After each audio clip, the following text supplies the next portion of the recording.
Salut tout le monde. Bon, c'est la nuit, mais je voulais faire une vidéo parce que voilà le spectacle, mais c'est con, quand je me filme moi-même, la définition elle est pourrave. Je l'ai mis sur mon Instagram, j'ai fait une chouette vidéo, on voit super bien. Pleine lune. On a l'impression d'être en plein jour, c'est un truc de dingue. Là on se rend pas trop compte parce que je sais pas pourquoi la caméra de ce côté-là elle déconne. Mais je vois super bien, je vois toute la mer et tout, c'est incroyable, j'ai une vue incroyable. C'est dommage qu'on ne voie pas aussi bien sur la vidéo, c'est con, je pensais qu'on pourrait voir un petit peu ma tête. Ouais, quand je suis face à la lune quand même on me voit. Bon, il fait pas très froid, j'ai quand même mis le blouson parce que je chauffe dans le camion, donc quand je sors ça me fait un petit peu frais. Mais franchement, par rapport à la France en ce moment, il fait bon. Donc voilà, ça y est, on est en 2026. Bon, je me suis vachement déconnecté ces derniers jours de YouTube et de tout ça. C'est normal, moi j'ai besoin de prendre mes temps pour moi. Donc ça a été cool. Bon, que ce soit mon anniversaire, Noël, le jour de l'an, les trois, c'était avec mon pote Elvis. Donc big up Elvis, la seule personne qui est toujours là, qui est tout le temps là. Donc trop cool. On n'a pas forcément festoyé, bon un petit peu, hein, on s'est fait plaisir. Mais tout cool, tout smooth. Passer les soirées dans le camion avec les guitares, à écouter de la musique, à faire de la musique, à manger. C'était ça la fin d'année pour nous. Donc rien de bien fou, mais cocooning quoi. Un moment qui s'y prête le fin d'année. Donc voilà, puis le jour du jour de l'an, le 31, en fin de journée, j'ai ma pote Marilène qui a tapé à la fenêtre du camion, juste là. On s'était pas parlé depuis 2 mois quand même, on se faisait la gueule. Qu'est-ce qui s'était passé avec sa voiture là? Le changement de ses portes arrière qui a foiré. Et donc elle voulait pas qu'on finisse l'année sur un froid, sur un truc comme ça, surtout qu'elle commence à vivre dans son camping-car aussi. Donc elle va être souvent là. Donc déjà ça me fait plaisir parce que c'est quelqu'un que j'adore. Et c'est très bien que ça se termine comme ça, que ça s'arrange. J'en doutais pas, je commence à la connaître, elle commence à me connaître aussi, donc ça faisait aucun doute que ça allait bien se terminer de toute façon. Enfin voilà, moi mon début d'année il s'est passé avec un gros stress avec la guitare. J'ai fait une connerie après.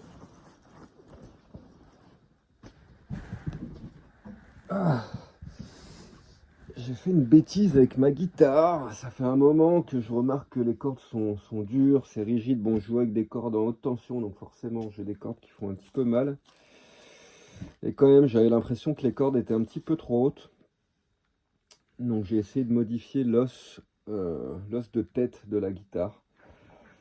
Et d'habitude, quand je le fais, je lime en dessous de l'os et j'enlève des épaisseurs d'os pour que l'os y descende.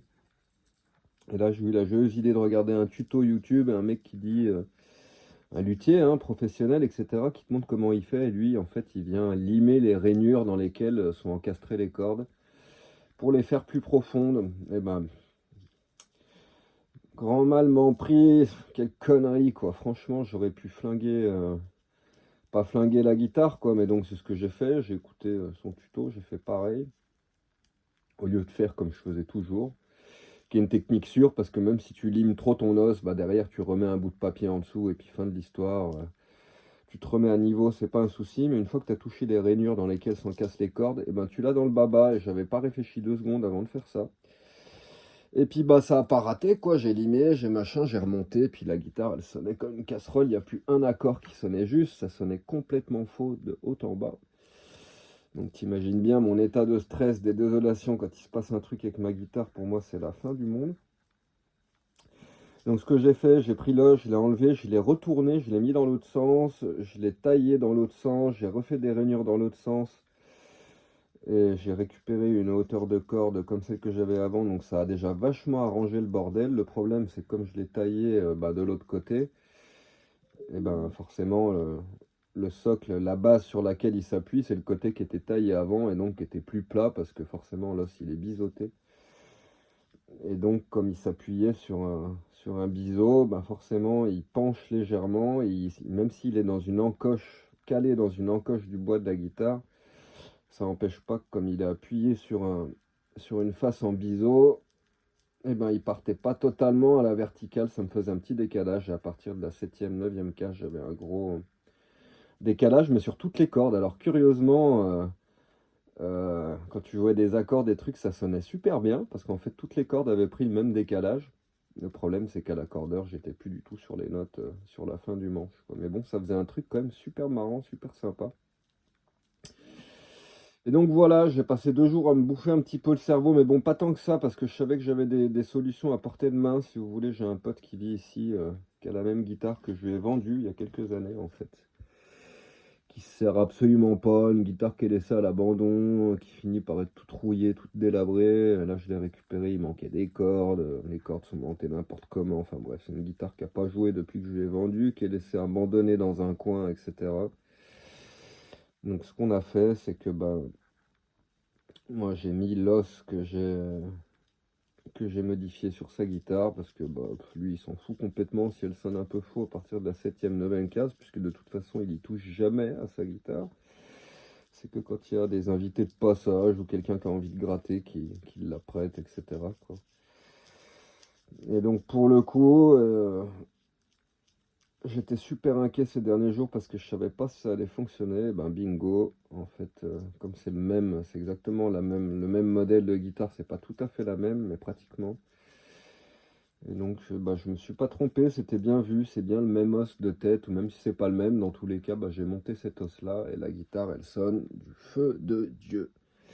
Je suis en train de retrouver une guitare qui me fait plaisir et sur laquelle je prends du plaisir à jouer. Elle sonne juste, elle sonne rond.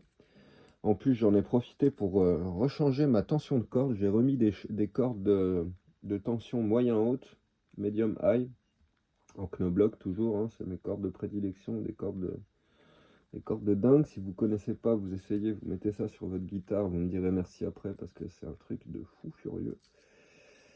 T'as beau essayer d'autres marques, qui revient toujours à celle-là parce que ça sonne chose d'incroyablement bien. Et donc voilà, en même temps que déjà j'ai changé l'os, et puis de toute façon, en fait ça s'est arrivé au moment quand j'ai changé l'os, quand j'ai fait mes bidouilles sur l'os, force de démonter, d'étendre, retendre les cordes, forcément j'en ai pété 2. Donc aujourd'hui j'ai fait 80 bornes aller-retour, 40 et 40, je suis descendu à Ibiza avec le camion pour aller chercher des cordes. Un os brut à tailler, au cas où l'autre os de l'autre guitare ne fonctionnait pas. J'avais prévu le coup, j'aurais refait une tentative avec un os brut. Ça s'achète dans les boutiques ici, ils vendent des os bruts qu'il faut tailler après. Et donc voilà, suite à ça, je suis passé récupérer l'autre guitare de mon pote. Et je suis venu me caler sur ma plage, j'ai remonté tout ça, et au premier test, j'ai eu l'agréable surprise de découvrir qu'effectivement, c'est bien ce que je pensais, de toute façon, l'os de tête, il ne peut pas y avoir de grosses variations, puisque de toute façon, il est plat en haut et en bas. C'est juste une histoire d'inclinaison des cordes sur comment elles partent à l'arrière de l'os, et de profondeur de la rainure pour pas qu'elles s'enfoncent trop dans l'os. C'est en fait un truc qu'on nous dit nulle part sur Internet, que maintenant c'est clair et évident, on ne peut pas me dire que non, c'est que l'os de tête de la guitare, c'est celui qui influence le plus sur l'accordage de la guitare. L'os de chevalet un petit peu, mais franchement presque rien, pas des masses.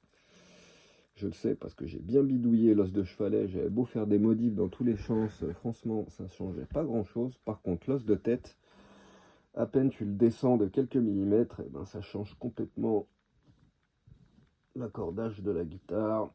Et donc il y a une mesure à respecter, je sais pas laquelle c'est. Dans tous les cas, moi j'ai eu de la chance sur ce coup-là, puisque cet os-là, ça a l'air d'être le même. Enfin, j'ai mis les deux os l'un à côté de l'autre. Et le mien, celle qui avait fabriqué la luthier à Chalon-sur-Saône, était 1 millimètre, un petit millimètre de plus, un petit peu plus épais. Donc c'est bien, je me retrouve avec des cordes même 1 mm plus bas, donc c'est très bien. J'ai des cordes encore plus bas, je suis en tension moyen haute, c'est plus agréable la journée, ça frise pas, ça sonne bien, ça sonne juste. Je me suis fait un kiff là toute la journée à redécouvrir ma guitare. Il n'y a que quand je l'avais achetée au tout début, quand je l'ai reçue, que je trouvais qu'elle avait un super son, qu'elle sonnait juste, qu'elle sonnait droit, etc. Et après, j'ai commencé à la bidouiller parce que les cordes étaient beaucoup trop hautes. J'avais un petit peu plus d'1 centimètre au chevalet. C'est énorme. C'est pour une guitare classique, un réglage pareil, pas pour un réglage flamenca. Et comme je joue vite, ça me crée des problèmes. Donc je l'ai très rapidement modifié. En la modifiant, bah forcément, j'ai perdu l'accordage parfait qu'elle avait. C'est pour ça qu'après, elle est repartie chez le fabricant, qui a rien fait de bien, même il a fait que de la merde. Pour être clair, ils savent pas bosser ces mecs-là, franchement c'est ahurissant. Au final c'est la luthier de Chalon-sur-Saône qui a repris, qui a refabriqué un chevalet et qui l'a remis droite. Mais malgré ça, j'avais toujours la corde de sol qui sonnait pas très juste, surtout sur les premières cases, donc super chiant parce que l'accord de mi majeur par exemple, bah, il sonnait super faux, un accord que tu te sers tout le temps, quoi. Et pareil sur la corde de la, elle déconnait à partir de la 9e, 10e fret. Et je me demandais, je pensais qu'elle avait fait un travail parfait, etc. Et en fait, bah, ces deux légers problèmes, ils viennent effectivement de la taille de l'os de tête de la guitare. Parce que là, ma corde de sol, elle fait plus ça. Et pourtant, j'ai essayé 10 000 réglages avec l'os de chevalet, j'ai essayé plein de trucs différents. Et en fin de compte, c'était vraiment l'os de tête. La hauteur qu'on a au début du manche à la tête du manche, en fin de compte, ben, ça joue vachement sur l'accordage parce qu'en fait, de la première frette à la 12e frette, c'est la première partie du manche, la première moitié. Si tu veux, ton manche il se divise en deux. Cette première moitié, bah, c'est les 12 premières frettes. Et après, tu as les frettes d'après, mais bon, t'as pas 12 frettes de plus. Tu en as 1, 2, 3, 4, 5, tu en as 6 de plus. Et après, c'est le trou de la guitare et ce qui reste, mais peu importe. À partir de la 12e case, c'est le milieu des cordes. Très exactement. Ça veut dire qu'en fin de compte, quand tu joues sur l'os de chevalet, ce que tu vas faire jouer énormément, c'est la hauteur de corde bah, du chevalet jusqu'à la 12e case. Donc ça va avoir une incidence plus forte sur les cordes, sur les frettes après la 12e frette. Par contre, pour toutes les frettes avant la 12e frette, donc tout ton manche, en fin de compte, c'est là où tu joues tout le temps, bah, ce qui est déterminant pour l'accordage, puisque l'accordage, comment s'affine une corde, bah, forcément ça dépend de sa distance. Et donc la hauteur à la tête du manche, bah forcément quand tu fais varier la hauteur de l'os, ça fait varier la hauteur des cordes, mais comme la hauteur de la corde elle varie, bah plus il y a de hauteur et plus il y a de distance, c'est logique, c'est mathématique. Et c'est ça qui fait varier, en fait quand tu as une guitare qui sonne faux, j'ai bien l'impression que très souvent, bon ça peut être beaucoup de choses, ça peut être un manche déformé, un os de tête, un os de chevalet qui déconne, etc. etc. Mais moi, dans ce cas-là, ça fait longtemps que je m'arrache les cheveux pour savoir un petit peu comment ça fonctionne, tout ça. J'ai souvent eu des guitares de cette marque-là, même tout le temps. Elles sonnent toujours faux à partir de la 7e, 9e case. Et là, c'est bien la première fois que j'arrive à en régler une au millimètre. Mais bon, ça m'a coûté des points, hein. Retour à l'usine, retour au fabricant, 200, 300 euros chez un luthier en France. La rebelote à changer l'âge de tête, etc. Ça a été des aventures dans tous les sens avant de finir par tomber sur le réglage qui est... Enfin, la guitare, elle sonne bien, elle sonne juste, elle est confortable à jouer, je suis content, je peux vous dire que je suis refait. J'étais pas très bien ces 2 derniers jours, parce que bah s'il n'y avait pas de solution avec l'os de tête de la guitare de mon pote, ou en retaillant en os, parce que retailler l'os, bon bah c'est gentil, mais je suis pas équipé pour tailler quoi que ce soit, donc je l'aurais fait à la main, à la lime, etc. Je l'avais déjà fait sur l'os de chevalet, ça avait quand même pas trop mal marché, mais c'était pas encore ça. Et là, je pense que le résultat aurait été le même. Je me serais sûrement approché d'un résultat pas trop mal, mais ça aurait pas encore été ça. Et moi, je suis pointilleux, mais pas que pointilleux, quoi. Quand j'ai des 3/4 de mes accords qui sonnent faux, bah, ça m'arrache les oreilles, c'est dégueulasse, j'ai horreur de ça, ça me fout mal à l'aise, je profite plus de rien, je bloque sur tout ce qui sonne faux, et au final, je prends plus aucun plaisir à jouer sur la guitare quand elle sonne faux, quoi. Donc, bon, c'est normal, quoi. Donc s'il n'y avait pas eu de solution, bah, j'aurais pris mon camion et je serais rentré en France rien que pour retourner chez le luthier qu'elle refabrique un os, etc. Sinon je me serais peut-être dépatouillé pour essayer de trouver un luthier à Ibiza ou en Espagne, quoi. Mais Je suis un mec d'habitude, quoi, et comme j'ai trouvé une petite nana qui bosse bien à Chalon-sur-Saône, j'aurais été capable de remonter jusque là-haut rien que pour faire régler la guitare. Alors, t'imagines la dépense aller-retour. Bref, j'avais le cerveau qui explosait ces derniers jours. J'essayais de pas trop y penser, de me détendre. Je me disais, allez, t'inquiète pas, c'est cool, ton pote il a la même guitare, c'est cool, il peut te passer là, s'il n'y a pas de souci, ça va le faire. Puis bah, j'ai bien fait de positiver parce que bah, ça l'a fait nickel. Donc bah, je suis bien content. Donc voilà, il est presque 7 heures du matin, j'ai joué toute la nuit, forcément collé à la guitare, à retrouver ma guitare, enfin même à la découvrir, hein, parce que j'ai jamais eu cette guitare qui sonne aussi bien, qui soit aussi confortable à jouer, etc. Donc il y a des petites merveilles qui vont arriver bientôt. Je vais tâcher d'enregistrer le plus possible parce que bah, là, avec la tension moyen-haute, j'ai gagné énormément en vitesse, forcément. C'est pas pour rien que je joue en tension haute depuis des années, c'est pour me faire la main, pour me faire les muscles. Et je sais que quand je repasse en tension moyen-haute, alors là, c'est une folie, quoi. J'arrive à accélérer un truc de dingue, c'est ultra confortable. Normal, je suis habitué à jouer sur des cordes avec une énorme tension qui font mal, qui sont rigides. Bon, le truc avec les hautes tensions, c'est qu'elles ont plus de volume. Là, je perds un tout petit poil de volume, mais c'est pas grave. En confort de jeu, en vitesse, etc., vous allez voir la différence dans les prochains enregistrements, j'espère, parce que là, je retrouve du confort, du plaisir de jouer. Et mine de rien, quand tu prends ton pied en jouant, ça se ressent sur ce que tu joues aussi. Et cette guitare, elle a toujours été rigide, dure. J'ai jamais pris beaucoup de plaisir à la jouer. Et je pense que ça venait, ça se ressentait énormément dans ma musique aussi. Il y avait un côté austère. Il y avait un manque de connexion entre moi et l'instrument dans la plupart des derniers enregistrements sur toute la dernière année à cause de ça, à cause de cette guitare, en fait, de la nouvelle guitare. Celle-là, je l'ai eue au mois de novembre l'année dernière. Et donc, ben, quand tu as un instrument, et il y a des guitares qui sont comme ça, qui sont dures d'usine, qui sont un petit peu plus rigides, etc. Il y en a d'autres qui sont plus souples. Celle-là, elle est arrivée avec un réglage de guitare classique, les cordes super hautes, etc. Elle sonnait super bien, un super son, super bien accordé, etc. quoi. Mais d'avoir les cordes aussi hautes, c'est pas possible. Quand tu veux jouer très vite, des trucs un petit peu flamenco, etc., tu as besoin d'avoir les cordes qui soient plus basses pour attaquer. Même si c'est possible aussi, quoi, mais tu te rajoutes des difficultés pour rien. Et moi, mon but, c'est d'avancer, de m'améliorer et de progresser. C'est pas de me retrouver bloqué à cause d'un instrument qui me bloque parce que ben, techniquement, il me permet pas de faire telle ou telle chose. Et avoir les cordes un tout petit peu plus basses, un petit peu plus agréables à jouer, un petit peu plus souples, bah ça fait beaucoup, je dépense moins d'énergie lors de l'attaque de mes notes, lorsque je pose mes doigts sur la corde pour la faire arriver jusque sur le manche, jusque sur la frette en métal pour que la note elle sorte. Même si c'est un tout petit millimètre qui est gagné, bah, c'est un temps qui est précieux, qui te fait gagner de la vitesse, de la précision, du confort, de la sécurité, etc. etc. Donc je suis super content, je suis aux anges, mon année elle commence trop bien. Ça avait commencé un peu foireux parce que je sais qu'il faut plus que je touche mes guitares. À chaque fois que je touche, je fais des conneries. Là, je sais pas d'où m'est venue l'idée. Ça s'est fait en 2 secondes et paf, 2 secondes après, j'étais en train de modifier le truc et puis de foutre la guitare en l'air. Donc, il va vraiment, vraiment falloir que j'arrête ça parce que c'est pas la première fois que je fais ce genre de conneries. J'ai déjà niqué des vernis, essayé de reprendre les vernis, les os de chevalet, à niquer l'os de chevalet, être obligé de refaire un chevalet, de machin. Enfin, j'en ai fait des conneries sur les guitares. Et bon, j'aime bien toucher, comprendre, bidouiller, c'est mon truc aussi, donc c'est comme ça que tu apprends. À force de bidouillage, bah, tu finis par arriver à comprendre aussi.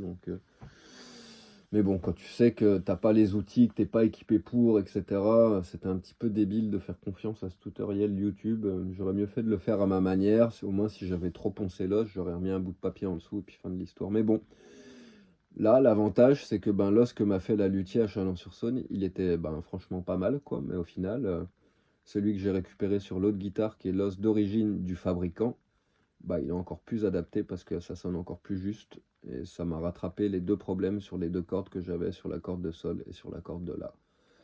Donc franchement, c'est trop cool et ça me fait halluciner de voir à quel point un millimètre de différence sur un os, ça peut foutre tout l'accordage d'une corde dans l'air, quoi. Le problème, c'est que l'équilibre, il est si délicat entre les cordes.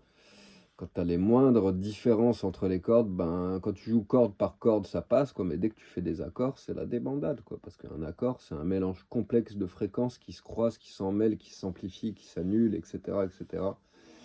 Et là, ben, quand il y a des cordes qui sont très très légèrement désaccordées, ça s'entendra pas quand tu fais des solos, quand tu joues note par note sur les cordes, mais dès que tu fais des accords, ça s'entend énormément. Pour qu'un accord il sonne juste, il faut que ben, chaque corde soit balancée avec toutes les autres cordes. Donc, c'est important d'avoir un instrument qui soit précis, sinon tes accords ils sonnent faux. Donc voilà, moi c'est une année qui commence bien, il m'en faut peu pour être malheureux, il m'en faut peu pour être heureux. Dès qu'il se passe un truc avec ma guitare, franchement, bah, c'est un peu la fin du monde. Et puis quand ça se résout, je suis au paradis, donc bah, là je suis trop content. Même si je vous disais, enfin ce coup-ci, j'étais pas aussi inquiet que ça, parce que je savais que c'était qu'un os de tête, n'importe quel luthier pour 50 balles, 30 balles, il te refait un os, et puis fin de l'histoire, le problème était résolu, c'était pas si grave que ça.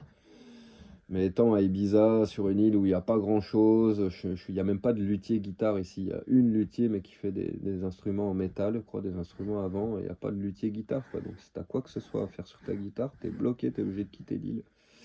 Et c'est bien ce qui m'emmerdait, j'avais aucune envie de prendre le ferry, de prendre le bateau, puis si je faisais ça, franchement, bah, c'était autant remonter jusqu'en France, aller voir un petit peu la mamounette, souhaiter la bonne année à tout le monde, etc., etc.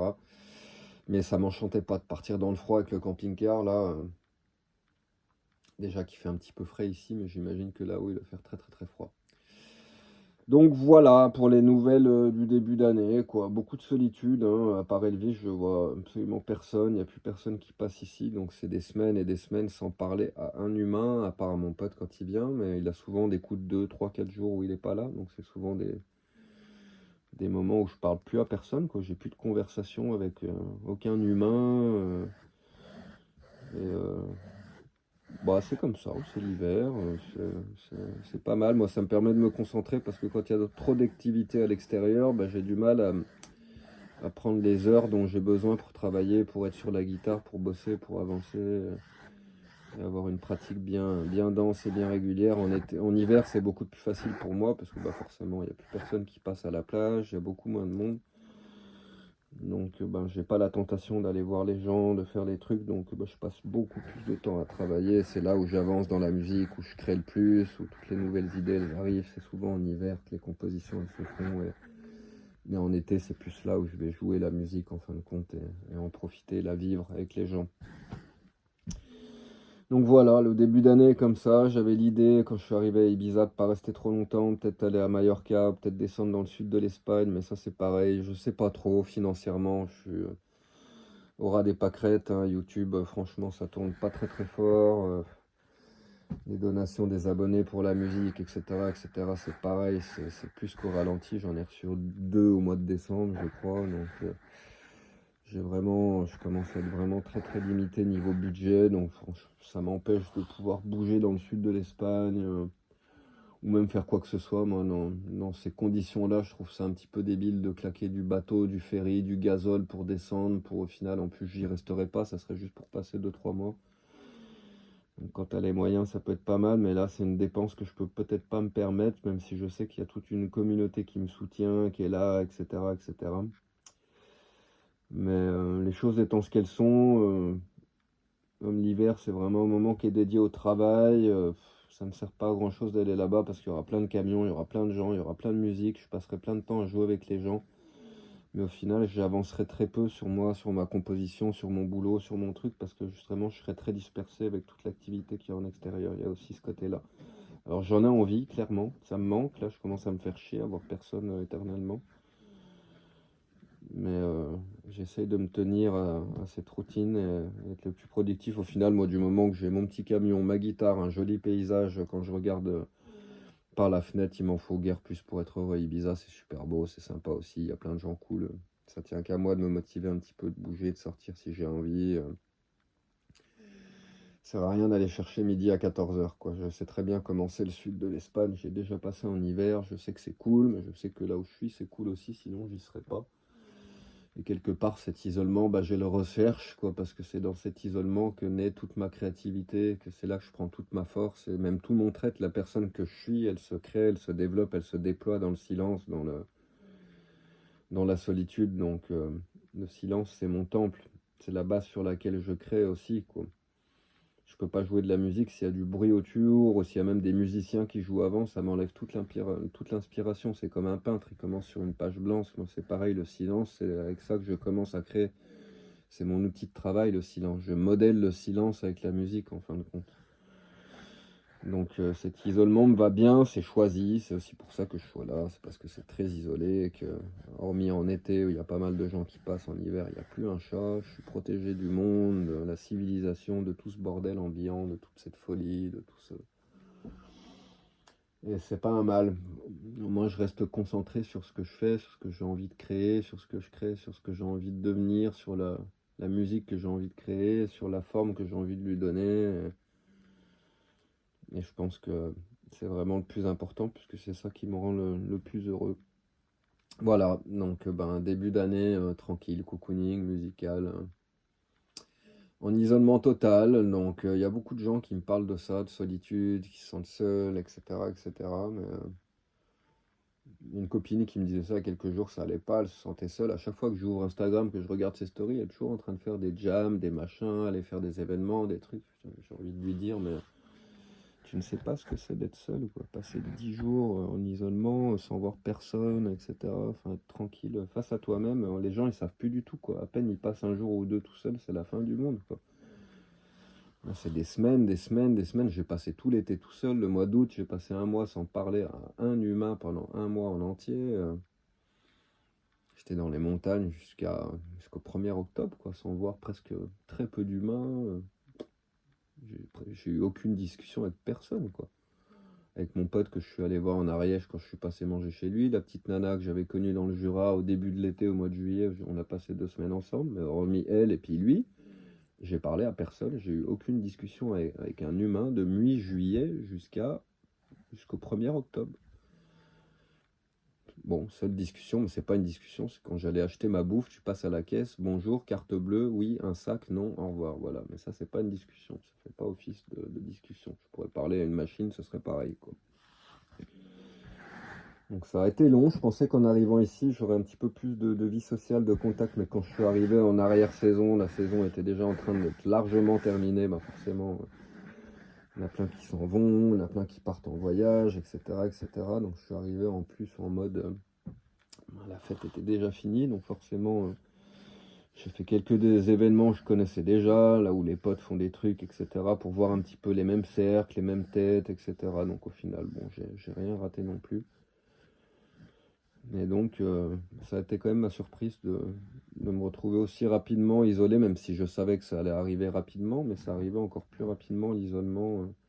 Ça a été un été très calme ici, il y a eu beaucoup moins de tourisme, mais encore plus dans le spot où je vis, qui est l'endroit le plus préservé de l'île, où il y a le moins de gens qui viennent sur cette plage. Les années d'avant, c'était déjà comme ça, mais cette année où l'île était un petit peu plus morte que d'habitude, ici c'était incroyable, même en plein mois d'août, des fois ma pote elle y allait, elle m'envoyait des vidéos, il n'y avait pas un chat, quoi. Donc là l'hiver va être comme ça, hein, jusqu'à avril, mars-avril ici, ça sera très calme, il n'y aura pas d'activité, donc je sais pas encore trop quoi faire, c'est pas encore trop décidé. J'aimerais bien descendre en Andalousie, mais s'il y avait le budget, ne serait-ce que 400-500 balles de plus, ça me conforterait dans l'idée que ça serait possible d'y descendre, quoi. J'ai 100 euros de bateau, je dois avoir 100-150 euros de gasoil pour descendre, on va dire pour 200-250 euros, j'arrive là-bas. Donc 500 balles aller-retour, quoi. Le problème, c'est que ça fait un trou dans le budget. Quand t'as que 1000 balles, ben forcément, 500 balles, c'est 50%, c'est un gros risque. Donc je me prends pas la tête. Là, j'ai tout ce qu'il faut pour être heureux. J'ai les amis, j'ai la guitare, le camion, le beau paysage, j'ai à bouffer, tout va bien. Donc pour le moment, je vais rester en mode ermite, composition tranquille, et puis je vais commencer à reprendre un petit peu les vidéos, à parler de choses un petit peu plus intéressantes. Mais voilà, je voulais faire un peu un petit point sur tout ça. J'ai vite fait regarder YouTube, j'ai vu qu'il y a eu quelques messages de bonne année, donc je répondrai à tout le monde en temps et en heure. J'ai répondu à personne, hein. Je me suis pas connecté ces derniers jours. La nouvelle chaîne dédiée à la guitare, bah, c'est pas trop mal, hein. J'ai mis 4-5 vidéos, il y en a quelques-unes qui ont fait 200 vues, quelque chose comme ça, donc c'est pas mal pour une chaîne qui vient de naître. Problème, c'est que j'aimerais bien mettre les mêmes vidéos. J'en ai fait des nouvelles sur une plage les derniers jours que j'ai mis que sur cette page-là, que je vais pas mettre sur une guitare sur la route. Enfin, je sais pas, parce que quand je les mets sur une guitare sur la route, des fois elles font quand même 600-700 vues. Problème, c'est que ça risque d'être perçu comme des doublons par YouTube. Et s'ils voient qu'effectivement il y a les mêmes vidéos qui sont publiées sur deux comptes différents, ça va foutre le bordel dans l'algorithme. Ils risquent de me blacklister, je sais pas. Après, j'ai pas envie que les gens qui me suivent sur cette page d'une guitare sur la route se braquent parce qu'il n'y a plus de guitare qui est publiée non plus. C'est pas le but, donc je me dis qu'en fait tous les enregistrements plus professionnels avec carte son, effets, reverb, tout ce qui est vraiment travaillé avec vidéo, etc., ça sera essentiellement et uniquement sur l'autre page. Mais je vais quand même essayer de continuer à alimenter une guitare sur la route avec un petit peu de guitare et puis mettre des trucs un peu originaux aussi dessus, mais que j'enregistrais comme je faisais avant avec le téléphone tout simplement. Ou je me mettrai en live aussi pour jouer en live. Mais bon, de toute façon, je me fais pas d'illusions. La plupart des gens, ça les intéresse pas, la musique, la guitare que je joue. Ils s'en foutent en fait, mon public, les gens sur cette chaîne massivement pour m'entendre parler, le vlogueur, le mec qui parle, qui dénonce, qui parle de machin, de trucs, de bidule. J'ai un parcours de vie atypique, une expérience de vie qui est atypique, donc j'ai des choses à raconter qui expriment cette vision qui est un peu différente du commun des mortels, et c'est ça qui plaît aux gens. Ce qui est un peu dommage, c'est qu'il y a plein de gens qui captent pas que moi, en fait, ma musique, c'est la même chose, elle est tout pareille que moi, c'est la même chose en couleur, hein. C'est juste l'illustration de qui je suis en musique. Donc quelque part, ceux qui aiment bien la manière que j'ai de penser ou d'expliquer les choses, ou de percevoir la réalité, ben, il ferait bien de s'intéresser un petit peu à ce que je joue, parce que c'est la même chose en couleur, mais en plus artistique, en plus peaufiné, en plus travaillé, en mieux présenté. Il y a quand même vachement plus de boulot que sur moi-même. On peut pas dire que je fasse énormément d'efforts, même si je me remets toujours beaucoup en question, etc., etc., mais j'essaye pas de bien me présenter, de me faire beau, etc., etc. C'est des trucs, je m'en fous complètement. Alors qu'à la guitare, je fais quand même attention à comment se présentent les choses, etc. Il y a plein d'amour qui est mis là-dedans, quoi. Donc voilà, pour les petites nouvelles tranquilles. Je vais pouvoir aller me coucher tranquille. Je regarde la guitare, j'ai encore envie de jouer. Elle sonne tellement bien, c'est tellement un plaisir là de poser les pattes dessus que j'en reviens pas, quoi. Dire les prochains jours, la guitare, elle va fumer les cordes là, elles vont partir en cendres. Déjà que je les tarte en 3 4 jours, les cordes, mais alors là, ça va aller vite. J'en ai acheté 2 paquets pour le coup, parce que là, c'est pareil, faute d'argent. Les derniers mois, je suis parti de Chalon avec 2 jeux de cordes et j'ai fait 6 mois avec 2 jeux de cordes. Donc 3 mois par jeu de cordes. Pour moi, c'est la fin du monde. Le problème, c'est que déjà au bout de 10 jours, 2 semaines, ça commence à sonner faux. Donc au bout de 3 mois, t'imagines, c'est même pas que ça sonne faux, c'est qu'il n'y a plus aucun accord qui sonne juste. Plus la structure de la corde elle est abîmée, plus sa vibration, ça fait des formes complètement pourries. Et si tu regardes ça sur un graphique, bah, tu vas te rendre compte pourquoi ta guitare elle sonne faux quand elle a des cordes qui sont usées. C'est pas pour rien, la structure de la corde est foutue, c'est précis, hein, la technologie d'une corde. Attention, hein, c'est fait c'est au millimètre, quoi. Donc dès que ta corde elle est fatiguée, elle sonne moins juste. Et quand tes cordes elles sont foutues au bout d'un mois, enfin dans mon cas 10 jours, 2 semaines, ben ça sonne faux de partout, quoi. Mais bon, comme j'avais pas trop les moyens, je me suis fait, allez, tant pis. Et c'est aussi ça, c'est ce qui fait que j'ai perdu un peu de plaisir à jouer. J'ai beaucoup moins d'inspiration depuis des mois, etc., etc.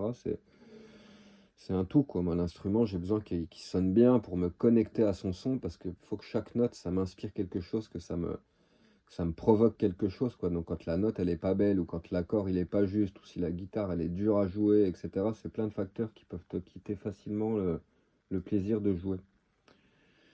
Donc espérons, c'est même pas espérons, je peux l'annoncer, je vous le dis, il y a des merveilles qui vont sortir de la guitare là dans pas longtemps, parce que quand je retrouve le plaisir de jouer, quand je prends mon pied sur un instrument et que je regarde la guitare et que j'ai envie de la jouer parce que je sais qu'elle va bien et qu'elle sonne juste, bah là c'est pas pareil. Donc c'est cool, c'est cool. L'année s'amorce sous de nouvelles couleurs, je suis content. Voilà, bon sur ce, ah, la lune s'est cachée, sinon je serais allé refaire un petit tour de clair de lune avant de me coucher, j'aime bien ça. C'est l'avantage de vivre en camping-car. Moi, j'ai des toilettes, j'ai une douche, j'ai l'eau chaude, etc. Mais les toilettes, je m'en sers jamais, même pour faire pipi. J'ai pas fait pipi une seule fois dans mon camion. J'aime pas ça. Parce que bah, la douche est collée au lit, même si c'est un compartiment avec une cloison en bois, etc., etc. C'est pas la même pièce, mais peu importe d'avoir les chiottes à 2 mètres de mon lit. J'aime pas trop ça. Jamais tu me verras faire mes besoins dans mon camion. Donc ce qui est cool, c'est qu'à chaque fois qu'il faut faire pipi ou quoi, bah tu sors, même la nuit, quand je joue de la guitare, ou même quand je dors dans le pieu, je suis obligé de sortir du camion. Mais t'imagines pas le nombre de fois où je sors la nuit, je vais pisser un coup, je lève la tête et paf, une étoile filante. Ça m'est arrivé plein de fois cet été de sortir pisser. C'est pipi étoile filante. C'est trop cool, ça change la vie. Puis ça te connecte au ciel de nuit aussi, même pour ceux qui ont des horaires normaux, qui vivent la journée, qui dorment la nuit. Moi, c'est l'inverse. Mais ceux qui ont des horaires normaux, bah, quand tu vis en camping-car, quand il faut aller aux toilettes, quand il faut machin, tu passes. Enfin, tu vois quand même le ciel un petit peu de temps en temps. Tu es un peu plus connecté aux étoiles, à la lune, etc. Et moi, je trouve ça merveilleux, c'est magique. Je m'en lasse pas et je m'en lâcherai jamais d'ouvrir ma porte et de là d'avoir la falaise, la mer, les nuages, les arbres, etc. Le bruit de la mer en bas, c'est merveilleux, c'est un truc de dingue. Je suis conscient de la chance que j'ai, c'est vraiment le rêve. Et ça, c'est les petits plaisirs du quotidien de la vie en camping-car. C'est pas grand-chose, ça peut paraître futile, mais moi, c'est tout mon monde, c'est ce qui fait tout mon plaisir en fin de compte. C'est ces petits moments-là, ces petites choses-là qui font que ouah, je suis tellement heureux. C'est comme ça que j'avais vu les aurores boréales l'année dernière, là, quand il y avait, ou l'année d'avant, je sais plus quand c'était, les aurores boréales rouges, là, orangées, violettes. Bah pareil, un soir, je joue de la guitare, et puis à un moment, je sors pisser, puis je rentre dans le camion, et puis je fais, attends, mais c'est quoi ce bordel? Tu viens de voir, le ciel, il est rouge, quoi. En fait, j'ai vu le ciel rouge, mais j'ai pas percuté, quoi. Ça m'a pas choqué. Je suis rentré dans le camion, je fais, mais attends, bizarre cette histoire. Je ressors, et je regarde, je fais, putain, une aurore boréale, quoi, rouge, quoi. Comme quoi, hein, ça a du bon de sortir pour aller aux toilettes. Un des trucs que j'adore en camping-car. Contact avec la nature totale, quoi. T'es comme un animal, de toute façon, on est des animaux, donc il n'y a pas de raison qu'on n'aille pas pisser contre un arbre, faire nos besoins dans la nature, etc., etc. Je trouve ça super cool, super naturel, et puis ça te connecte à ton milieu ambiant, quoi, à l'endroit auquel tu vis, quoi. Tu vois, je vais pas faire caca autour du camion, etc., etc. Quand tu vis des années sur les mêmes spots, eh ben, tu fais quand même attention, tu t'organises de manière à ce que soit agréable à vivre pour toi, agréable pour les gens qui passent, parce que c'est pas un lieu qui t'appartient, c'est toi qui appartiens au lieu, donc t'en es le gardien, il faut que les gens qui passent par là, ils en profitent autant que toi aussi, donc tu peux pas laisser tes marques, et puis le fait d'être en contact permanent avec la nature comme ça t'apprend à la respecter en fin de compte, parce que ça t'apprend à l'aimer. Petit à petit, tu découvres toute la beauté qu'il y a là-dedans, et l'infinie beauté, parce que c'est une beauté infinie. Et quand tu découvres ça, t'as plus qu'une envie, c'est de le protéger, de le cocooner, et puis d'y faire gaffe, quoi. Donc, c'est ça la vie en camion, en camping-car, c'est d'être au plus proche de la nature, quoi. La seule chose qui te sépare de la nature, c'est tes roues. C'est pas un immeuble avec plein de pierres, avec des tuyaux, avec du gaz, des fils électriques, des tuyaux de gaz, des tuyaux d'eau, du gravier, du béton, des tuiles, des machins, des trucs. C'est un truc que je réalise énormément. J'aime bien les maisons. Quand je passe chez un pote qui a une maison, c'est bien, c'est cocon, c'est douillet. Je m'endors très rapidement. Souvent, je m'endors. Je me retrouve fatigué de l'énergie de la maison. C'est trop bizarre. Et très rapidement, je me retrouve trop protégé, trop isolé du monde extérieur. Les murs, et très très très rapidement, j'ai qu'une envie, c'est sauter dans mon camion et repartir dans la nature pour être au contact plus proche possible de la nature. Les maisons, j'aime bien le confort qu'elles procurent, la protection qu'elles procurent, mais c'est too much, je me sens trop enfermé dans ce cocon. Et personnellement, je pense que c'est une des choses aussi qui fait que notre société, elle déraille, c'est que les gens, ils sont trop isolés du monde extérieur, de la nature extérieure, dans leur maison, dans leur appartement. C'est des cocons rigides, c'est comme des prisons. Et je suis pas le seul à penser ça. On est très très nombreux, les gens qui vivent en camion, à penser ça aussi, que dès que tu nous mets dans une maison, on n'a qu'une envie, c'est de se barrer, de reprendre notre camion et repartir à l'aventure. Et on n'a pas envie de se sentir isolé, protégé de la nature et de l'extérieur. C'est tout l'inverse. On a envie d'en faire partie, de se sentir en milieu de ça, d'être en plein dedans, en fin de compte, quoi. Parce que c'est de là qu'on vient et c'est de là qu'on retournera. Et c'est là qu'est notre place, au milieu de tout ça, quoi. Et c'est ce que permet le camping-car. C'est pour ça qu'il y a de plus en plus de gens qui optent pour ce mode de vie aujourd'hui, quoi, pour retrouver un mode de vie un tant soit peu naturel, quoi. Puisqu'aujourd'hui c'est compliqué d'avoir des chevaux, une charrette, t'aurais bien du mal à les faire marcher sur toutes ces routes goudronnées avec toutes ces bagnoles, il n'y a pas vraiment le choix. Donc plein de gens prennent cette solution de plus en plus, et c'est vraiment une bonne chose, c'est une bonne idée. Ça leur permet de se reconnecter avec la beauté de la vie, de la nature, la vie sauvage, tout simplement, quoi. Après, le mieux, oui, c'est encore de partir avec ton sac à dos, de quoi camper, et puis d'aller te faire un gros road trip, une balade dans les montagnes en été si tu peux, quoi. Saint-Jacques-de-Compostelle, les Pyrénées, les Alpes, l'Ariège, etc. Ça manque pas d'endroits, hein, le Jura, l'Ardèche, enfin, il y a plein d'endroits. Tu peux aller marcher pendant des semaines pour vraiment être au contact de la nature, parce que quand tu es en tente, c'est encore plus au contact de la nature. Mais ça peut être que des expériences ponctuelles, quoi. À moins que tu aies décidé de vivre comme un nomade et en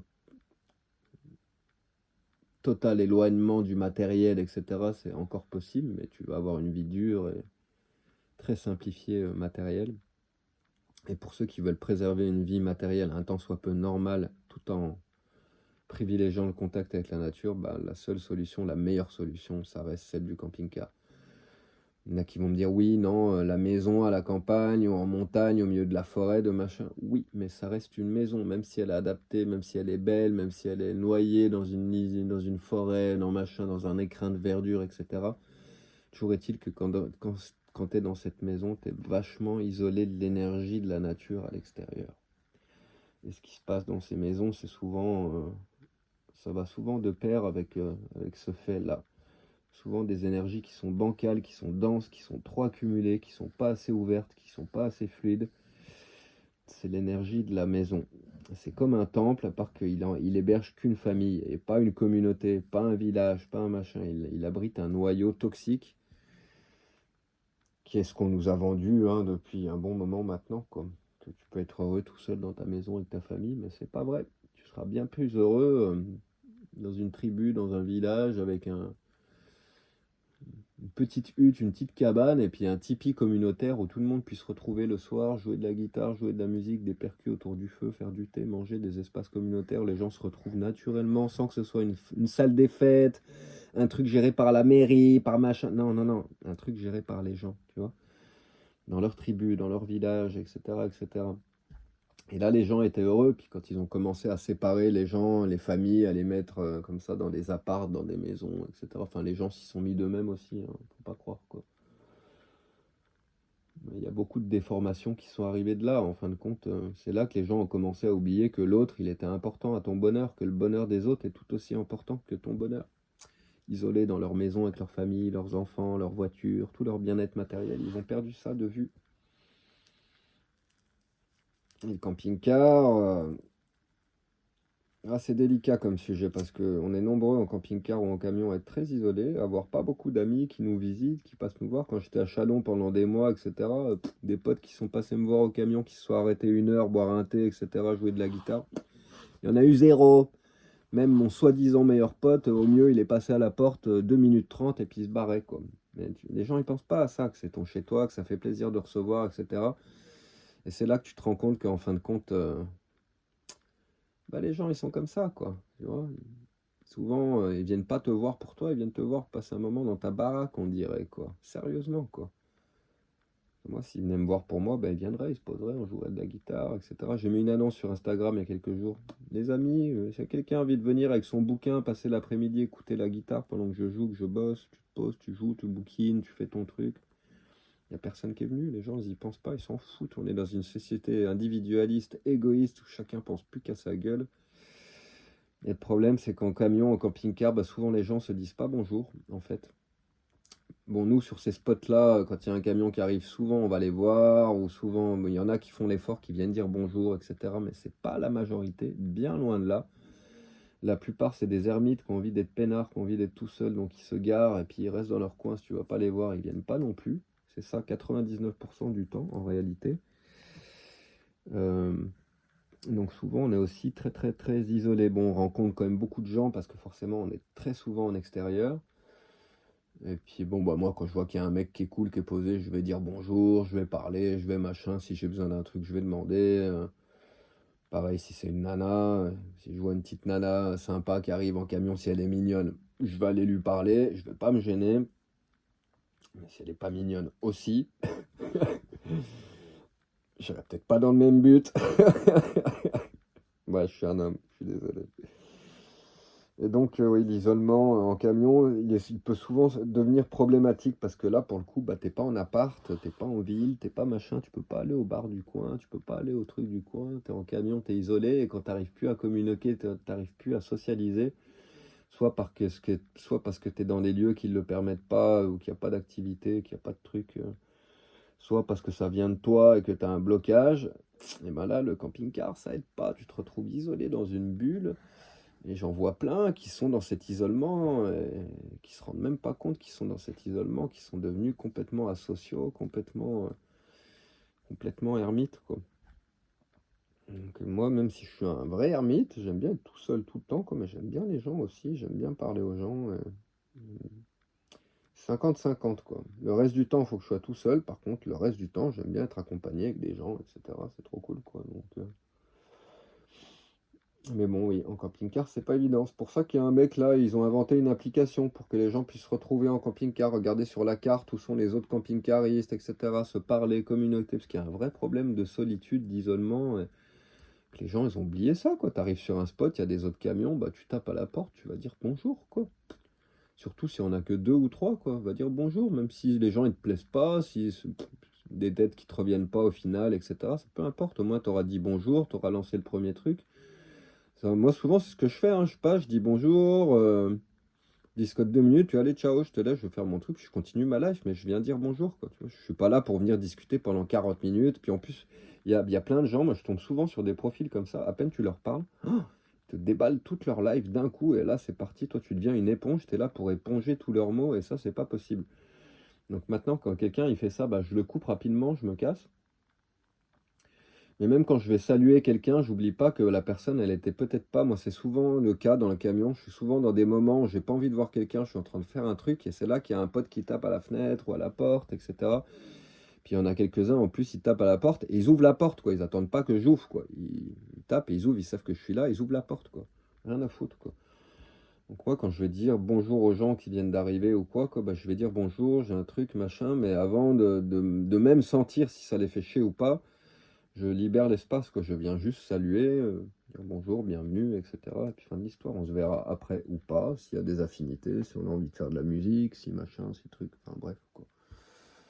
Donc je fonctionne comme ça, quoi. Après, c'est tout des gens de passage, franchement, sur les milliers de personnes que j'ai rencontrées en camion depuis toutes ces années où je vis, dès qu'ils sont restés des vrais amis proches, il n'y en a pas. Des amis lointains, il y en a. Des personnes que je peux contacter, que je peux passer voir, que je peux envoyer des messages qui vont répondre toujours, etc., qui sont très gentils, il y en a. Mais des amis proches qui font partie du quotidien, et souvent les gens qui sont de passage, bah, c'est le problème. C'est que quand tu es de passage, tu n'as pas le temps d'approfondir les relations. Et quand une relation, elle n'a pas le temps de s'approfondir, elle ne tiendra pas dans le temps. C'est le problème un petit peu avec la van life. Tu rencontres plein de gens tout le temps, c'est tout le temps du neuf, etc., etc. Mais il y a très peu de connexions et de connexions, de rencontres qui vont s'approfondir et aboutir soit sur un amour, si on parle de relations sentimentales, soit sur une amitié, si on parle de relations amicales. Donc, ouais. Enfin bref, je sais même pas pourquoi je parle de tout ça, je pense que tout le monde s'en fout.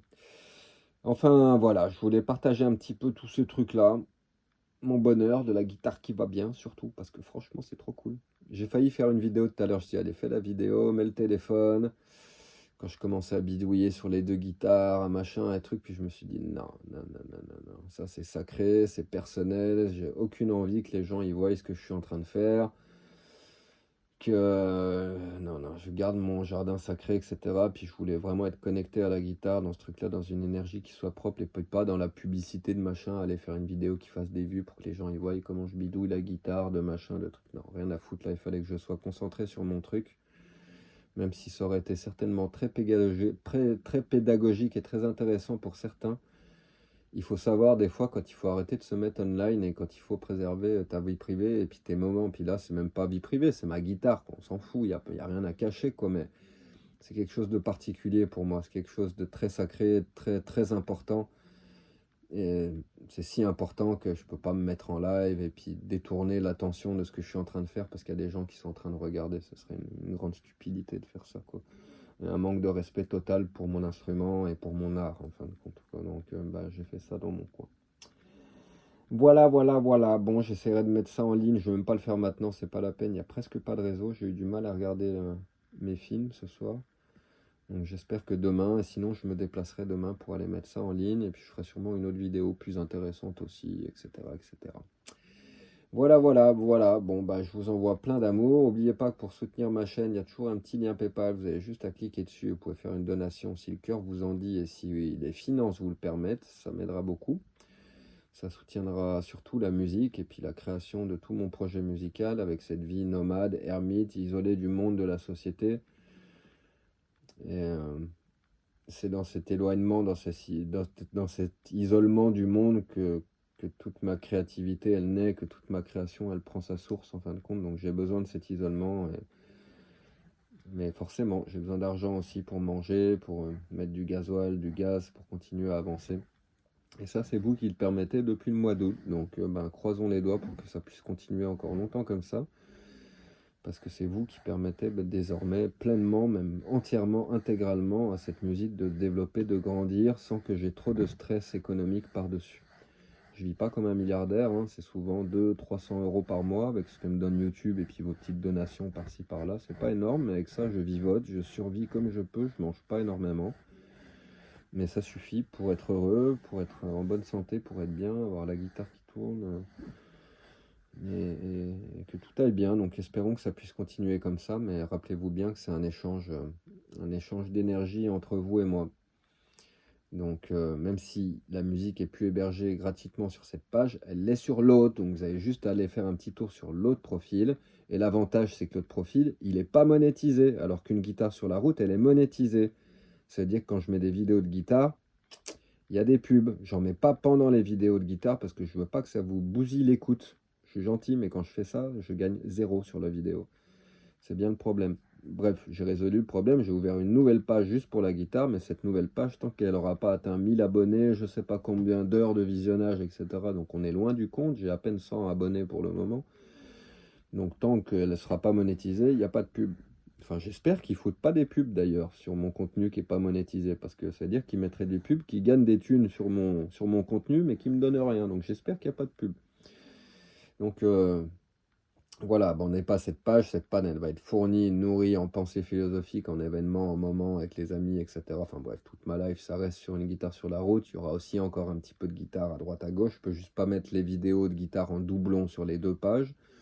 Donc pour les vidéos haute qualité, carte son, micro, les deux dernières qui ont été faites à Cala-Conté, qui sont magnifiques avec un arc-en-ciel en fond, etc. Allez voir, ça vaut le coup d'œil et la musique est cool.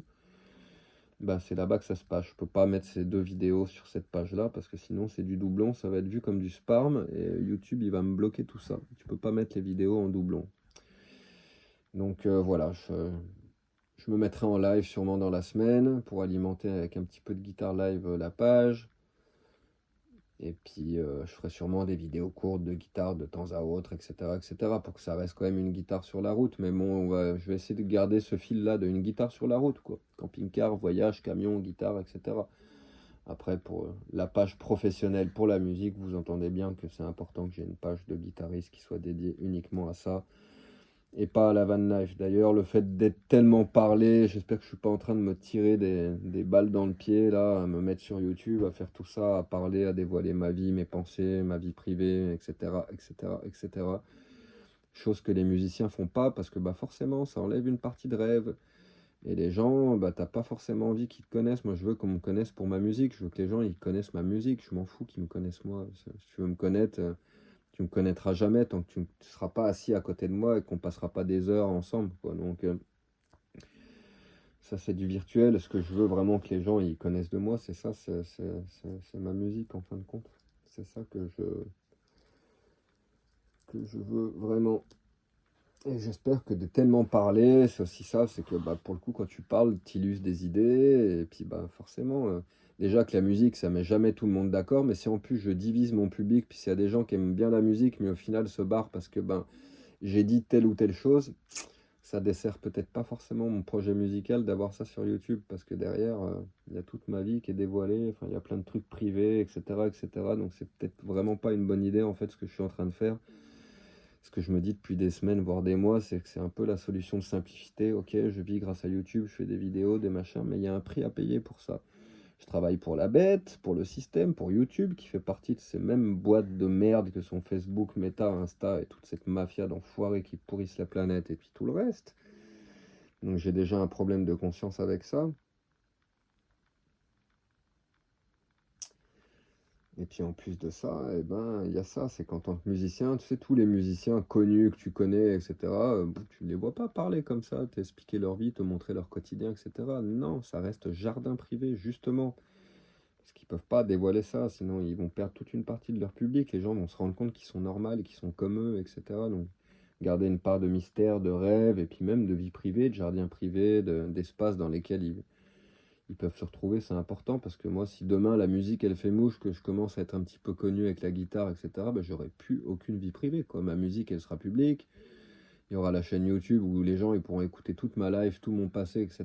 Et il n'y aura plus de jardin privé. Donc après, tu deviens une image publique et c'est pas du tout ce que j'ai envie de devenir. Là, je préfère rester ermite dans mon coin, à faire des coups spéciaux, de la magie un petit peu secrète, qui soit un petit peu un truc que si tu veux le trouver, il va falloir que tu ailles le chercher et puis que tu fouines, quoi. Pas que ce soit accessible à tout le monde, etc., etc. J'aime bien le mystère, le secret, tout ce qui a le plus de valeur sur cette terre, enfin, ce à quoi on donne le plus de valeur, c'est pas ce qui est disponible pour tout le monde. C'est ce que je répète depuis des années. Mais d'ici pas longtemps, tout ce qui aura le plus de valeur sur terre, mais c'est déjà le cas, c'est tout ce que tu peux pas trouver sur Internet, quoi. Essaye d'acheter du diamant sur Internet, essaye d'acheter du gaz, essaye d'acheter du bois, du pétrole, des trucs comme ça sur Internet. Tu m'en diras des nouvelles. Toutes les matières premières, tu les trouves pas là, parce que c'est ça la vraie valeur, quoi. Internet, c'est un don, c'est de quitter la valeur des choses. Ça bousille tout, ça tue le sacré, ça tue la valeur des trucs, c'est la merde, c'est en train de foutre en l'air tout ce qui avait de plus beau notre société, quoi. C'est dommage parce que l'art, c'est vraiment le cœur de ce qu'on fait de mieux, de plus beau, c'est ce qui reflète au mieux la nature humaine, le plus beau, tout ce qu'on sait faire de mieux, c'est l'art, quoi. Voilà, pour les pensées du jour. Bon, je m'étendrai plus sur ces sujets-là, quoi, mais ça me travaille pas mal. C'est pas dit qu'il y a un gros mouvement dans pas longtemps dans ma vie, un retour en France, vente du camion, etc., etc. Et un gros retournement de situation, de manière de faire, parce que ça me convient pas énormément d'être payé par YouTube. Bon, j'aime bien cet échange entre vous et moi où je donne la musique gratos, où je fais toutes ces vidéos, tous ces trucs, et il y a un partage entre vos donations et puis ce que je donne. Ça, je trouve ça cool. Ça pouvait continuer, ça serait cool. Le mieux, ça serait que j'arrive à trouver une manière pour faire en sorte que ça soit pas sur YouTube, en fin de compte, et pouvoir remuter tout ce public-là sur une autre plateforme alternative, où je puisse faire la même chose, mais sans être dépendant des Américains, et puis de Google, parce que c'est Google hein, qui paye les comptes YouTube, hein. On est payé par Google à la fin du mois, hein. Donc tout ça, j'ai des gros problèmes de conscience, même si aujourd'hui, c'est ce qui me permet d'être en ermite avec le camping-car, là où je suis, sans avoir besoin. C'est pas ce qui me permet, c'est ce qui me permet de faire ça sans avoir besoin de faire des mouvements de camping-car et revendre mes camping-cars tous les 2 3 ans, après les avoir retapés dans tous les sens, les revendre. Comme ça que je tournais depuis une quinzaine d'années. Là, j'ai fait la décision de ne plus faire ça depuis 3 ans environ. Et forcément, je suis arrivé à un moment où j'ai dépensé tout l'argent que j'avais mis de côté. Et l'enchaînement s'est fait naturellement. C'est là qu'est arrivée la chaîne YouTube et puis que l'univers m'a envoyé ça en fin de compte parce que franchement ça attendait que moi et à peine j'ai décidé de faire ça que 3 jours après il y avait 60 000 vues sur la première vidéo, 3000 abonnés, la chaîne était monétisée en 3 jours, quoi. Donc c'est comme si l'univers il attendait à ce que je me décide et ce que je fasse ce truc-là, quoi. Donc c'est bien, ça me permet d'être en total isolement dans la nature et d'être focus sur la compo, sur la technique, sur tout ce que j'ai à travailler et c'est énorme. J'ai un boulot de titan en permanence. Et maintenant, bah, c'est vous qui permettez ça. Donc, merci du fond du cœur. Je vais commencer cette année avec de la gratitude. Parce que ben, grâce à vous, je peux être là aujourd'hui avec la guitare et jouer, composer pour moi, pour vous, parce que cette musique, elle est pour moi, elle est pour vous, elle est pour tout le monde. Donc c'est un espèce d'échange où tout le monde y gagne en fin de compte, parce que bah, grâce à vous, moi je peux faire ça. Et c'est ce que je fais de mieux, c'est ce que j'ai de mieux à offrir aux autres. En fin de compte, j'ai rien de mieux à offrir. Donc, ben, grâce à votre amour, à vos donations, ben, je peux faire ça. Et continuer à le faire, et le faire de mieux en mieux, et avoir quelque chose de mieux en mieux à vous donner. Ce qui va inciter de plus en plus de gens à partager, à donner aussi. Donc, théoriquement, ça devrait tourner, ça devrait être exponentiel, et puis ça ça devrait y aller, quoi. Normalement, je pense, et je le sens dans moi, c'est qu'au final, ça y est, j'ai enfin trouvé la botte secrète, la manière pour être tranquille jusqu'à la fin de mes jours, et sans être dépendant d'un théâtre, d'une salle de concert, d'un organisateur, d'un machin pour me produire, pour jouer, pour être payé, pour machin, pour truc. Non. Toute ma vie, elle a été comme ça. Je me suis démerdé tout seul de A à Z. J'ai tout fait tout seul, j'ai tout construit tout seul. J'ai jamais bossé pour personne. La dernière fois que j'ai travaillé pour quelqu'un, j'avais 22 ans, j'étais à Lyon.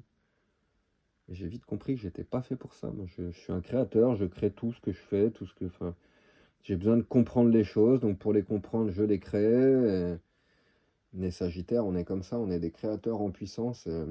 Non, je supporte pas qu'on me dise de faire les choses. Alors t'imagines travailler pour quelqu'un, ça se termine en gros problème. Gros problème.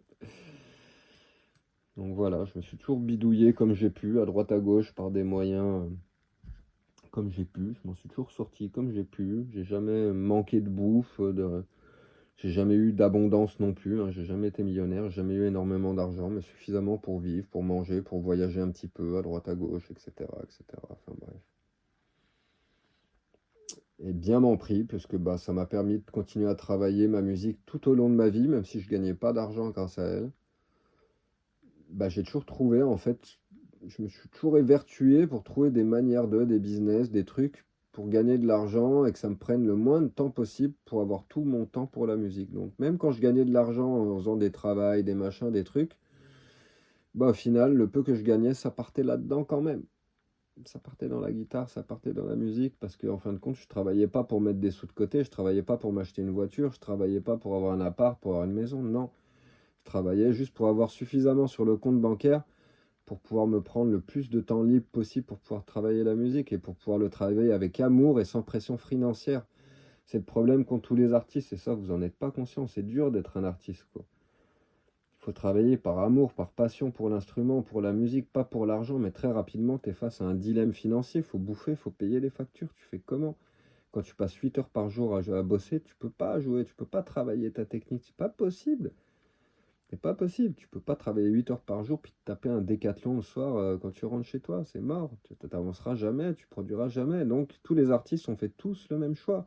Jeunes, on est tous au RSA, on galère tous. Il y en a un gros pourcentage qui se retrouve à vendre de la weed ou des trucs comme ça parce qu'il faut bien vivoter, survivre, etc. Et c'est ce que j'ai fait quand j'avais mes 20 ans, hein. J'ai pas hésité. Comme ça que j'ai fait pendant des années, je me suis démerdé, et j'ai jamais vécu très bien, j'ai eu plein d'emmerdes à cause de ça aussi, etc., etc. Tout ça pour la musique, pour l'amour de la musique. Toute ma vie, c'est une histoire de restriction du début à la fin pour la musique, pour m'acheter un instrument, pour m'acheter des platines, pour m'acheter des vinyles, pour m'acheter mes lules, parce qu'en plus ça coûte cher toutes ces conneries, quoi. Et c'est même pas que pour moi, quoi. C'est en plus la musique, tu la joues pas que pour toi. Au bout d'un moment, si tu joues que pour toi, ça perd tout son sens. Tu joues aussi pour les autres, quoi. Tout ton savoir, tout ce que tu as appris, tout ce que tu as envie de transmettre, bah faut bien le transmettre. Quand tu n'as personne à qui le transmettre, au bout d'un moment, ça perd un petit peu de son sens aussi, parce que ben, même si c'est super merveilleux ce que tu joues, que ça te fait un bien fou, bah, il y a un moment, tu as envie de le faire écouter à quelqu'un quand même, quoi. Et donc la vie d'artiste, soyez conscient de ça, c'est super dur. Super dur, tu te retrouves souvent à être obligé de faire 2 ou 3 boulots, faire des trucs que tu n'as pas du tout envie de faire pour derrière bosser ta passion dans le laps de temps qui te reste en espérant demain pouvoir percer un petit peu et puis pouvoir t'en sortir pour pouvoir te consacrer à ce que t'aimes, à ce que t'es en fin de compte. Voilà ce qu'elle a créé la société d'aujourd'hui, c'est que tu peux même plus être fidèle à qui tu es. Même quand tu t'es reconnu, que ça y est, tu sais quelle est ta place dans ce monde, pourquoi tu es là, pourquoi tu t'es incarné dans cette vie-là. Et moi, je sais maintenant que c'est la guitare, quoi. Bah, même quand tu as trouvé ton but, ton objectif, ton sens dans la vie, bah, cette société, elle va tout faire pour te mettre des bâtons dans les roues. Puis même ta famille, les amis, les machins, ils vont tous te le dire, quoi. Tu bosses pas, quoi.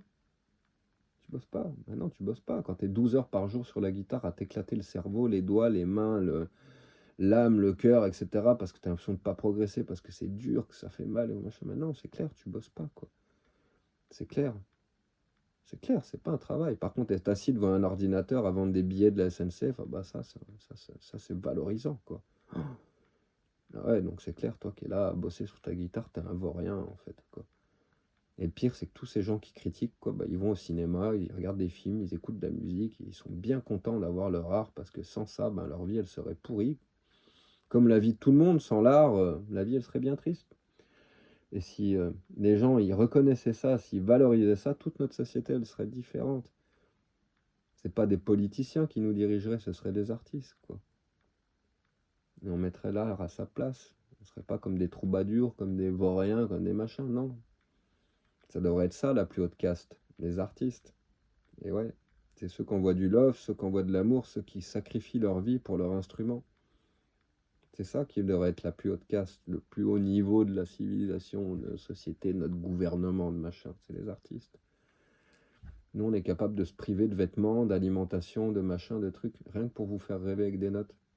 Rien que pour vous faire voyager l'espace d'un instant. On va arriver à se priver toute une vie, rien que pour ça. Et le fait que ça soit de moins en moins valorisé, ça en dit long sur la direction que prend notre société. Long, long. Non seulement c'est de moins en moins valorisé, mais en plus, ça y est, c'est esclavisé. Spotify, Bandcamp, machin, truc, allez. Tout le monde bosse pour eux, tout le monde est payé une misère. Jusqu'aujourd'hui, ça tenait. Les grands artistes, les gens un peu connus, etc., ils vivent tous grâce aux tournées, les concerts. C'est ça qui les paye, les tournées, les festivals en été, les concerts, c'est ça qui paye grassement. Mais même là, il y a plein d'artistes connus qui commencent à dire que ça commence à plus payer. Et ouais, les gens, ils ont pris l'habitude de plus rien payer sur Internet. Le streaming, la musique, c'est gratos la musique. Pourquoi je vais payer de la musique? Pourquoi je vais m'acheter un album? Pourquoi? L'artiste, il bouffe des algues, des écorces d'arbres et puis des fourmis, quoi. Ça sert à rien, quoi. Et quand vous avez arrêté d'acheter la musique, quoi, bah, ça a été la porte ouverte pour Spotify, pour vous la vendre en streaming, quoi. Vous la possédez même plus, ils vous envoie des fichiers, quoi. Vous avez même plus le petit CD, le vinyle, le machin, le truc, c'est pas grave, vous avez un fichier. Vous pouvez même en perdre l'accès, hein. Ça se trouve, vous allez pouvoir le télécharger 5 fois, et puis après, donc t'achètes rien au final.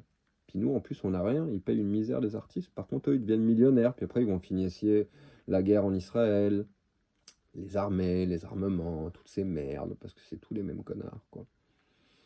Et le monde de la musique, il part là-dedans, donc forcément, les concerts, les tours, les tournées, etc., bah, c'est pareil, ça paye de moins en moins, les gens se déplacent peut-être moins aussi, puis les gens ont moins de pognon, quoi. On n'est plus dans les années 90, là, tu peux plus aller te faire un concert tous les mois, monter à Paris, aller voir le Cirque du Soleil, les machins, les trucs, te faire plaisir. Non, non, non, non, là, c'est restriction pour tout le monde.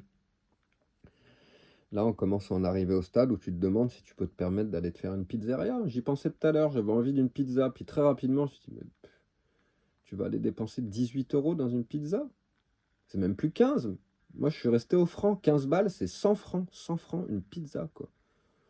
Bah moi, 18 euros, bah ça m'écorche la gueule, quoi. Puis je sais qu'en plus, la pizza, les restaurateurs, il n'y a rien qui marche plus qu'une pizza, quoi. Bah non, 18 balles, quoi. Bah, j'adore la pizza, je pourrais en bouffer tous les jours, quoi. Bah j'y vais pas. Je suis un peu au roi des pâquerettes. Bon, je pourrais me permettre 18 balles, machin, aller me faire une pizza, quoi. Mais quand t'es dans une situation un peu tendue, bah t'évites de jeter l'argent par les fenêtres. Et si la pizza, elle était à 12 balles, j'irais en courant. Mais à 18 balles, j'ai l'impression que c'est un peu jeter l'argent par les fenêtres.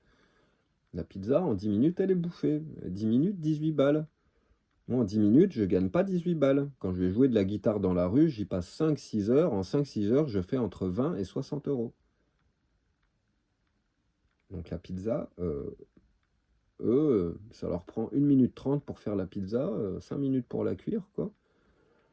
C'est-à-dire qu'avec une seule pizza, ils vont gagner plus de thunes que ce que moi je vais gagner quand je vais passer 1 heure à jouer dans la rue, quoi. Donc non. Enfin bref, il y a tellement de choses à dire sur tous ces sujets-là que je pourrais continuer longtemps. Maintenant, il faut que j'aille me coucher. Sans retoucher la guitare si possible. Et puis je vais aller me poser. Voilà. Ça se voit à ma tête. Hein. Oh là là, j'ai l'air fatigué, sacré. Le jour s'est levé entre-temps. La lune est toujours là-bas. Allez, avant de me coucher, je vous fais un petit panorama du décor. Aïe. Oh putain, je suis tellement mal assis que quand je me déplie, ça m'éclate les genoux. Aïe, ça fait mal.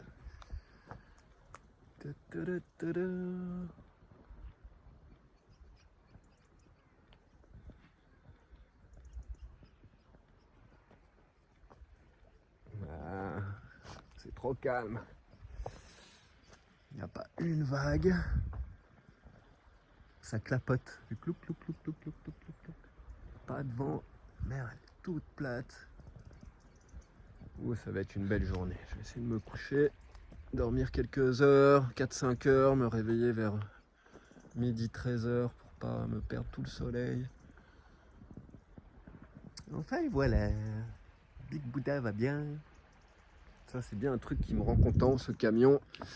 Franchement, c'est la crème de la crème. J'en ai eu 14 des camions, des Mercedes comme ça.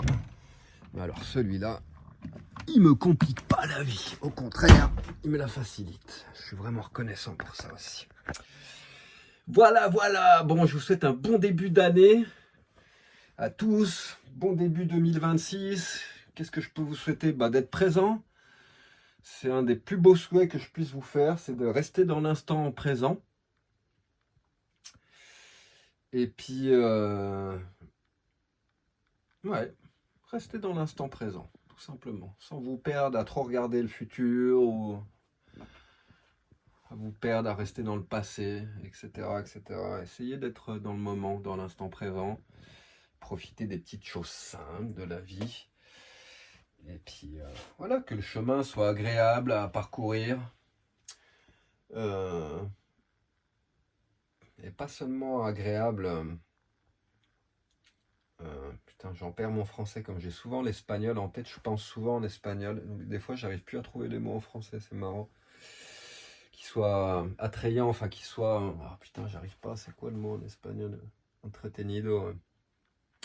Entretenido, entretenido. Bon, laisse tomber. Enfin, bref, que le chemin il soit. Comment dire? Intéressant, tu vois, qu'il se passe des choses, quoi. Dans ton moment présent, et puis que dans ces moments présents, que tu sois là, que tu sois vraiment là, que tu sois pas dans le futur et que tu sois pas dans le passé. C'est d'être là, dans le moment présent et de te rappeler qu'il n'y a que ça, il n'y a que ce moment présent. Le futur et le passé, ça n'existe pas, c'est une illusion. Donc voilà ce que je te souhaite pour 2026, d'être bien ancré dans le présent et puis de bien surfer les vagues de la vie, là, de haut en bas, et puis de ne pas rester bloqué en haut ou en bas ou au milieu, et puis d'être dans le mouvement en permanence. Pas de rigidité, être fluide, souple, c'est important. Tout ce qui est rigide, ça casse plus facilement que ce qui est souple. On regarde l'eau, c'est incassable, c'est trop souple. C'est pareil, soit comme l'eau en 2026. Allez, tous mes voeux de bonheur et d'amour. Belle journée à tous, ciao.